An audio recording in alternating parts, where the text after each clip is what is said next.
Hi everybody, this is Ben from J-Spec Imports, and I'm going to be giving a bit of a user guide to using the touchscreen and a few other features in an S180 Crown Majesta. The information here should be the same for a Crown Athlete or a Royal Saloon if you have the touchscreen like this one. People are a bit daunted because there's a lot of Japanese, but once I show you how to use the stuff that you'll be using every day, such as the audio and the aircon controls, you'll find it's all pretty simple. And a few of the menu settings and things like that you might want to change, you'll only really do that once, and I'll explain how to do all of that, and then you'll never really see it again. So starting up, the first thing is maybe the Japanese woman is going to start talking to us. I can't remember if that's set or not. No, maybe I've turned that off. If that is turned on and it really bugs you, I'll show you how to basically shut her up. The two buttons which you'll use the most often are just the two at the very end. I don't know if you could hear that, but basically she was complaining that there's no ETC card installed, which is a Japanese toll system. Obviously that's just annoying, so I'll show you how to turn that off. But these two buttons at the end are the ones that you'll use most of the time. This is the aircon controls, and this is fairly straightforward with showing where the air is going, aircon on or off. This is the fan intensity, so if you want it on high, plenty will come out. This is showing the ambient temperature, and that is also displayed on the display near the tachometer. And then here, if yours is a Crown Majesta and it's a C-type like this one, then these are the controls for the rear. So this just says rear aircon and air purifier, so you can turn those to auto and so on. All of these options can be changed from the fold down controls from the rear seat, but if you want to control them from the front, that's where you do that. So that's all fairly straightforward. Then the other option or the other regular thing used is the audio button. So here you're showing what is currently set. Obviously all of these controls on the sides here, they're all pretty straightforward, so I'm not going to explain how all of those work. This button here, if you're wondering what that does, that tunes the radio to a specific frequency, which is to give you traffic information. So obviously that won't work in Australia, but all of the rest of these are pretty straightforward. If you want to, for example, set a preset radio station, all you simply do is you change to whatever station you want it set to. I've got the volume turned down so you can't hear it, but if you want it set to 774, for example, all you do is you just press and hold, and now you've got a preset for that. These buttons here are a bit complicated to explain, but they'll basically only work in Japan. This is to follow a particular network as you drive around the country, for example. So ignore those two. Here you have the digital sound processing. Maybe I've got that acronym wrong, but here is where you can set a sort of a bit of a preset here. This shows if you want to optimize the sound setup for a particular seating position, so if you want to optimize it for the driver, for the front people, from the rears, or for everybody. And then turning this on and off is just a slight adjustment for road noise, so that basically the faster the car goes and the more road noise there is, it will just slightly increase the volume. Also in the audio menu, if you press sound, then you've got your bass, mid-tone and treble adjustment. And then this button here is if you have one of these presets on the previous screen that I showed you, and you just want to return to the default, then it will set that up. And then here you've got your adjustments for the front, rear, etc. And left and right, of course. So those, and then this button here in the top menu is usually the back button, if you're wondering about that. So that's the typical audio, and of course you can switch between FM and mini disc and CD player and so on. So as I say, those are the two of the ones that you use the most often. A lot of these options and a lot of what this screen does is to do with the GPS system. Unfortunately, that doesn't work in Australia, so I'm not going to go into those into too much detail. That's where it gets a little bit complicated, particularly with all of the Japanese, but it's kind of a moot point since unfortunately that won't work in Australia. This button here is the screen adjust button. So if you press this, this allows you to adjust the contrast. I don't know if you can see that in the video. Here is the brightness. this basically tells, just turns that off, and then you have this button here, which is basically just turn the screen off if for some reason you want that to be turned off. So that's viewable from any page that you're on. That's just your standard screen adjust. These two buttons here are to do with the navigation system. So this one here takes you to the navigation screen. Obviously this is not going to work in Australia. I mean, this is telling me we're near a rock garden. I don't know why it thinks we're there, but this is not very useful. Likewise, these options here are all to do with the GPS system. As I say, unfortunately it won't work in Australia. So for example, if you want to find golf courses, train stations, hotels, etc., hey, it's all great if you were living in Japan. So these two buttons are kind of useless, really. This button here is the menu button for the navigation system. So that has a number of things to do with that. Again, I won't go into all of this.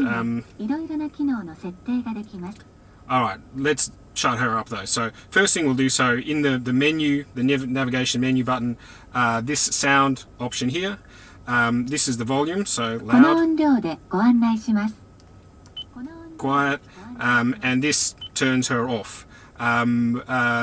This button here is again an adjustment for the sound volume, so it makes it louder as the car is traveling. This here, that takes us back there. All right. So so the first thing I would do if I had one of these is turn it off, and I'll also show you how to turn her off for the ETC card warning. You don't need to be told that you don't have a Japanese toll road, credit or anything like that. That doesn't matter. These other options here, this is memory options. It's to do with the G-Book system, which is a whole other complicated thing which I won't go into. Again, all pretty useless. This is user customization, so you can have 3 different users, and if for example you've got a different home or you want the way the GPS displays things to be different, each user can have it all set up. Again, it's pretty complicated. Again, it's totally useless. The VIX system is a bit of communication via a number of different ways. Again, not usable. And then this is the menu for the all of the navigation system. Again, all pretty useless. I mean, there's all sorts of things. This is, like what sort of map view do you want? Do you want landmarks to be shown? Do you want them to be icons? Do you want them to be 3D? I mean, here it's saying, do you want the voice navigation to have a heartful sound? Very Japanese. So all pretty useless. So as I said, this button here, there's really not much other than just turning the voice off. There's not really much that you're going to do with that. So that just leaves this button here, which is the settings and the G-Book system. Now, the G-Book system is, I suppose, an early version of the internet, if you will, that they have in Japan. So a number of these G settings here are all pretty useless, but there are some useful things in here. So first of all, you'll see the beep up here. If you push this now, as I move around, there's no beeping sound, or if I do that now, there is a beeping sound. Just a personal preference setting. So in this button here, the first item is just displaying some of the drive information. So here is my average fuel economy. Yes, that's very poor. It's because the car's been sitting here idling for half an hour and I was stuck in some really bad traffic the other day, so that's quite bad. This is distance till empty. This is the average speed that I've been doing, and this is the distance which I've traveled since I last reset, and this is the reset button here. This information is also displayed just below the speedometer, or at least these two are. I'll show you a little bit later on how to do that. That's very, very simple.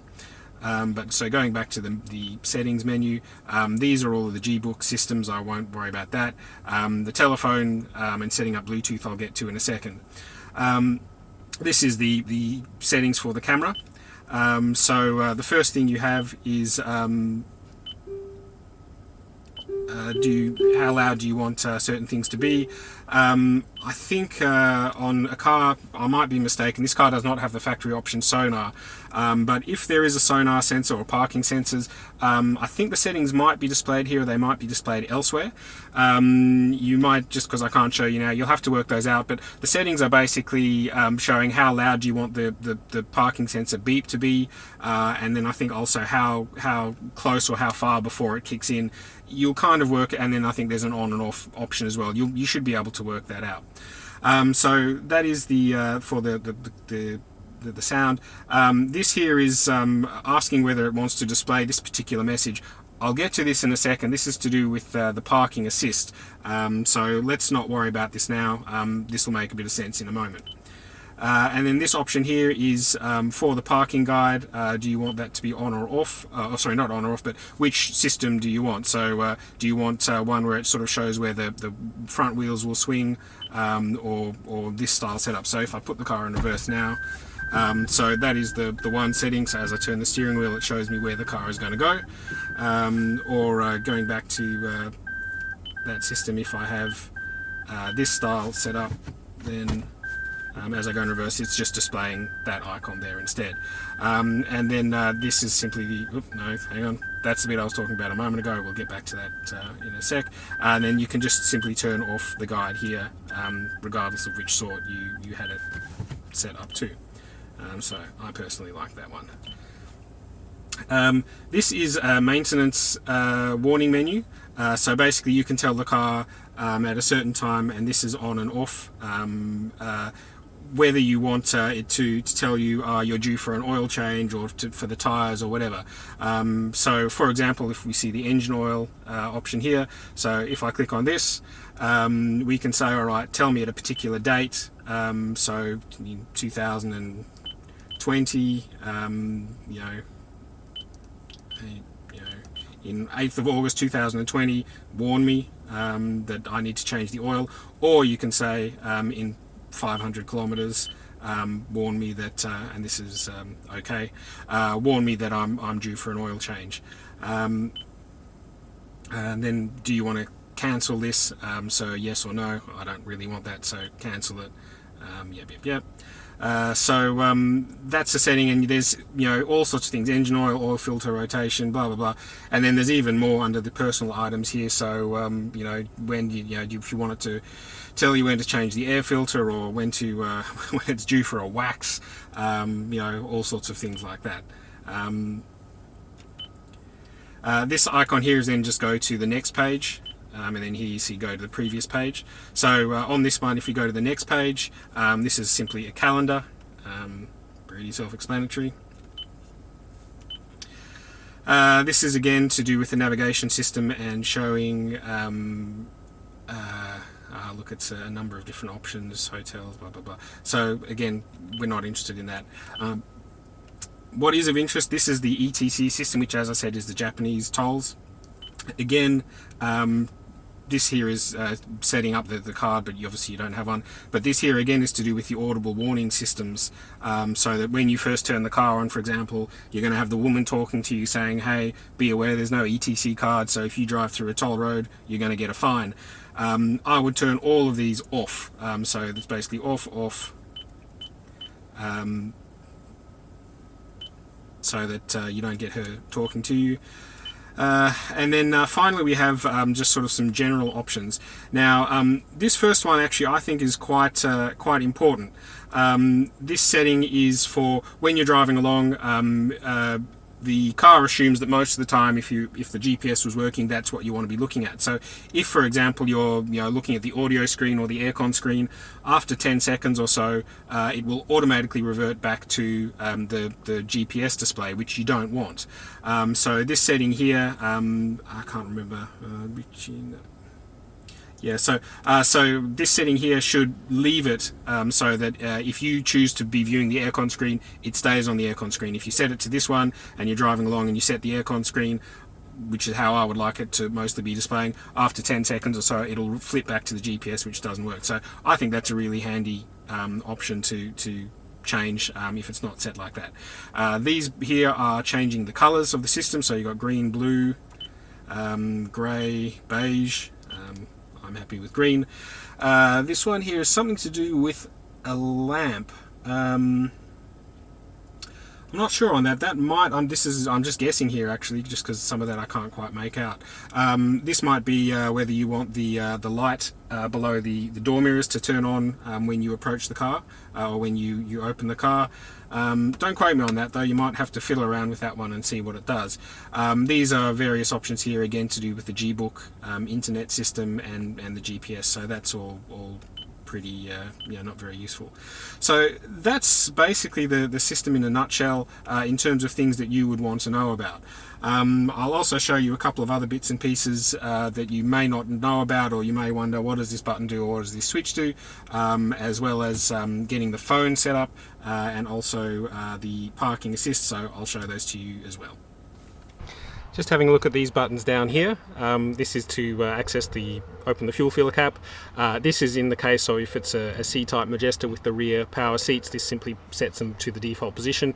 For those wondering what the AFS system is, that is the aiming headlights. I can't remember actually what the acronym is for, but if you, at low speeds when you turn the steering wheel, it tries to aim the headlights to where it thinks you're going around a corner. If you want to disable that feature, that is where you turn it off here. If you've owned this car for a while and you were wondering where is the boot release on the inside of the car, it is on the door. A little bit strange.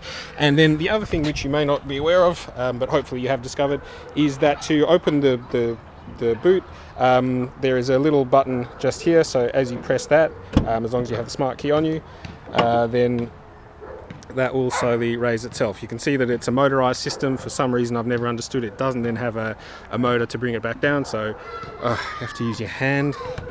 What is this? The 1800s. And then you'll also be careful with your fingers. There is a little system that pulls it down, so just don't get your hands jammed in there. Alright guys, I'm just going to cover a couple of final things, such as pairing a Bluetooth phone. A few bits and pieces also I missed before, which I'll go over before I get to that. First of all, setting the clock time. You'd think, how hard is that? But you press this button here and you'll see that there's two options. This first option is to get the timer from the GPS signal. That is getting the time from the satellite. It does work here in Australia, but it is set to a Japanese time zone. So you can, if you're using this mode, you can then increase or decrease. You can see here we've got minutes and hours. So this is basically an offset. I hope you can see that with the camera. This is an offset from that time. So if you, depending on which time zone you are, if you want to be 1 hour ahead, you can just do that, and then the clock will always be set. Otherwise, the other option is you can just set the time manually. So that's just basically like any other system that works. So that's the clock timing. I also just to show you before, I was showing how to set up maintenance alerts. One thing I just forgot to show you there is that you can also then set your own personal reminders. So if you do personal reminder, and then this is the button you want for the Roman alphabet, so you can then put whatever you want here. So that is space, and then you've got capitals, etc. So whatever message you want to send yourself, you can type that in, and then you press this button, and again that is for when you want it to happen, either by date or by mileage. Also, by the way, sorry, I was not very clear before. I set the date for the 8th of the 8th. Just be aware the Japanese system is year, month, day. So 2024. Whoop, can only go up to 2022. That's interesting. This would be then. So this is August 13th. So just in case you're wondering how the system works. So that is then set. This is to OK, this is to cancel. If you do cancel, this is do you want to cancel, yes or no. So let's not cancel that. So let's accept this. So now you can see that icon is no longer grayed out. And then finally, if you want to cancel all these and remove everything, you just press this button here. And then do you want to remove these, yes or no? So yes, we do. And now all the maintenance alerts will remove. This should grey itself out. So that's how that system works. The next step that I will show you is how to set up the Bluetooth telephone. Oh, and sorry, one last thing. I was talking about the parking sonar sensor setup before. If your car has that option, that will be here, and then this maintenance icon will be on the next page.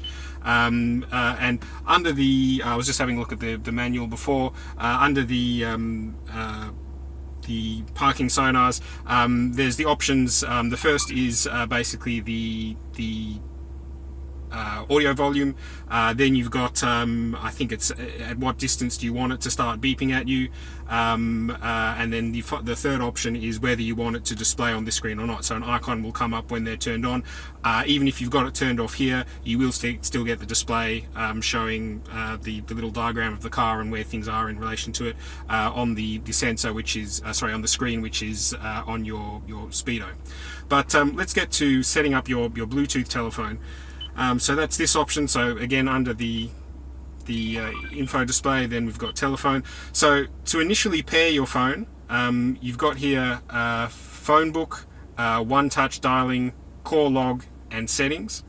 So we go settings, and then we're going to go down to the second page, and then here, this is it's got a phone set up. I can't remember. It's my old one. So let's just remove that.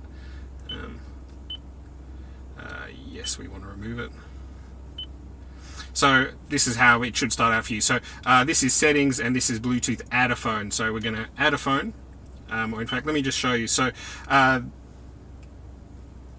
under settings, this is the device name and the pass key. So you can simply show, this is just choosing, you've got hands-free, Bluetooth hands-free, wireless hands-free.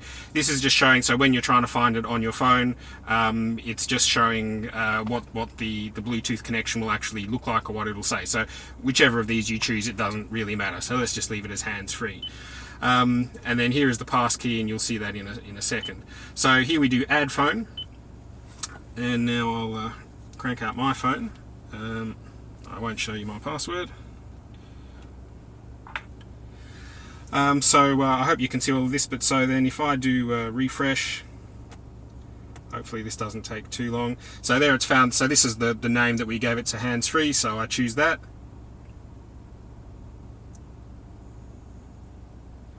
Just having a good old think about it.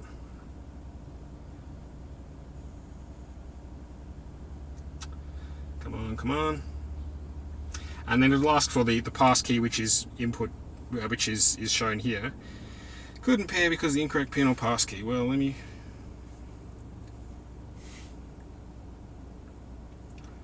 I knew this would be difficult. But anyway, look, I've got to troubleshoot that. But once this is connected, it should. I don't know why it's not asking me for the pass key, but this is the pass key displayed here. So you input it in on your phone, and then your devices are paired. Yeah, I don't know why it doesn't recognize it.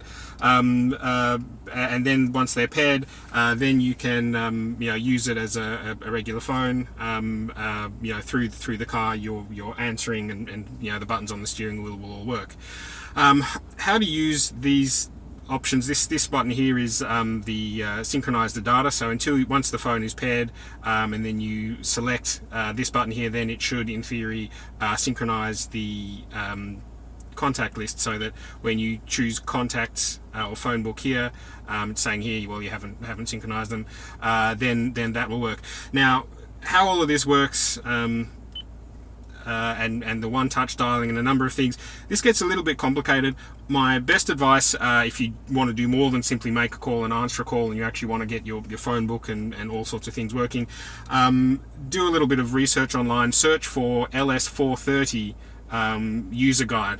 Remember, a Lexus LS430, it's really just a Toyota with fancy badging and a couple of $1,000 added to the price for the Lexus name. So all of this will look exactly the same. All of these buttons will be here. They will simply be in English. So there are usable English user guides out there for all of that. So if you do a bit of research online, you'll find the factory owner's manual, and that will tell you how to use all of that in slightly more detail. Sorry I couldn't get it working here. It's just these are always a little bit temperamental sometimes.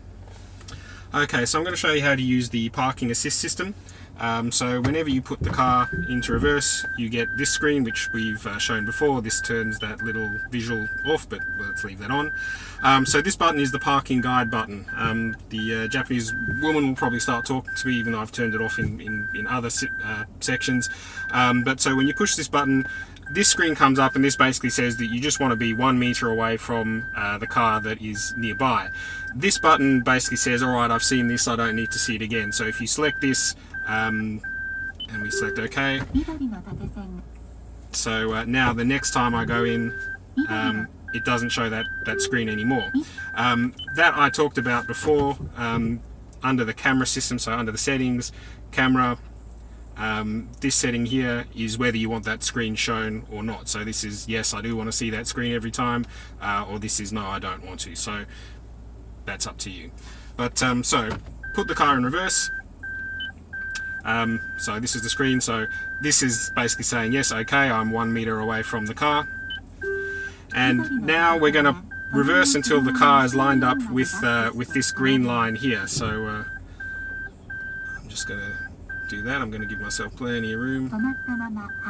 So now that I've got that lined up, we then want to place this box where we want the car to go. So as I turn the steering wheel, you can see that basically we have an option to line that up. So I haven't done this quite right. There's a little bit of a gap there, but that's fine because we're not super tight on space. So once you've got that lined up with where you want it, you want to leave the steering wheel at that lock position. So you don't necessarily want to go full lock. If I go full lock, it says, well, that's a bit much.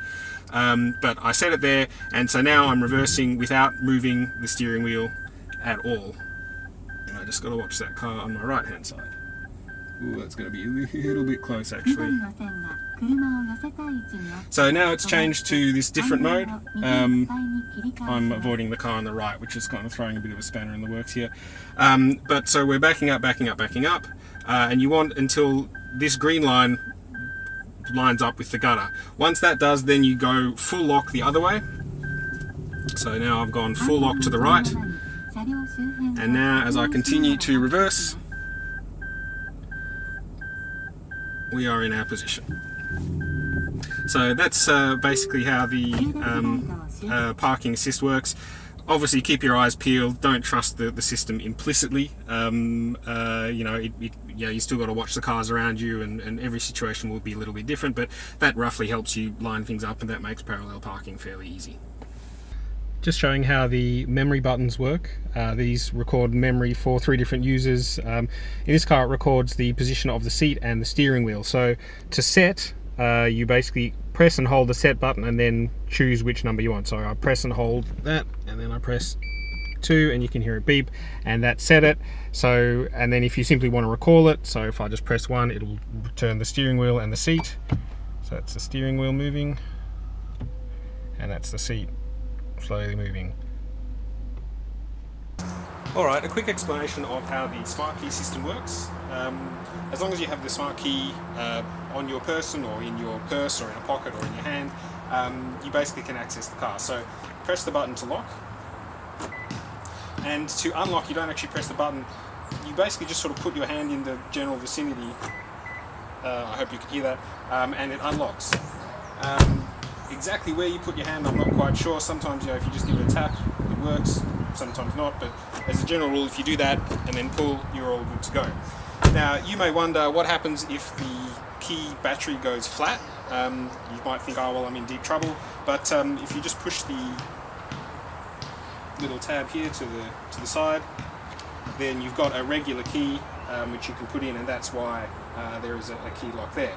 That gets you into the car, and then I'll show you now how you actually start the car if your key is flat. Alright, I'm going handheld now. So to start the car with the smart key, again, as long as you have the key on your person or elsewhere, you can just push the button. If the key battery does go flat, you might think, well, now what do I do?